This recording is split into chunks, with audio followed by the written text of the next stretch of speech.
Hi, welcome to another Mr. Vin TV video, and in today's video we are going to be looking at why wine is expensive and the reason behind it. Humans have been drinking wine for thousands of years, and in that period it's become a drink of luxury, leisure, religious rites and celebrations.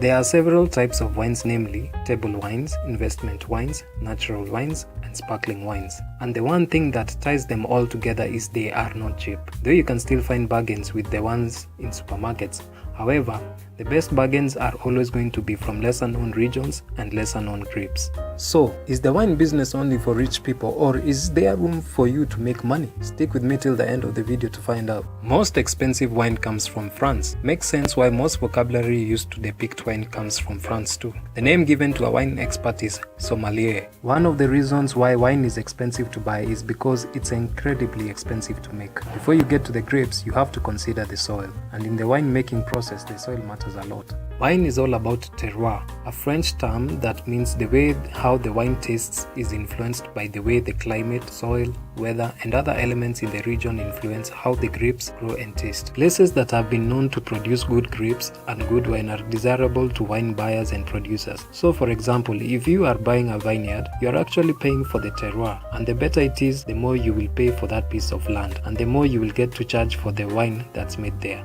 So how can you get to know the quality of land that you're paying for? The French have a system in place for that. There are 247 varieties of grapes in France. Because of the variety, the wines are made with a combination of 2 or more grapes. French wines are labeled according to the region in France the grapes were grown in, instead of the grapes the wine was made from. Each region has its own rules on how the wine should be made, and there is a certification according to how the regions comply with these rules. A hectare of land can go for 67,000 euros on average, and the best hectare can go for 3 million euros in the Burgundy region. In terms of getting value for money, unfortunately, you get what you pay for, which sounds really obvious, but there's a lot of things which go into the price of wine once it hits the supermarket shelves. So, what you have to think about is money which will have been spent on logistics, packaging and excise duty. Therefore, for a 5 euro bottle of wine, which is roughly the average price what the average person spends in a supermarket, only 60 pennies of that money will be spent on wine. However, it's amazing to note how if you go to 10 euros, you are going to get about 3 euros worth of wine. That's actually money spent on the juice of that wine, besides all other things. So why does some of the best wine end up in cellars? It seems like a waste not to drink it, right?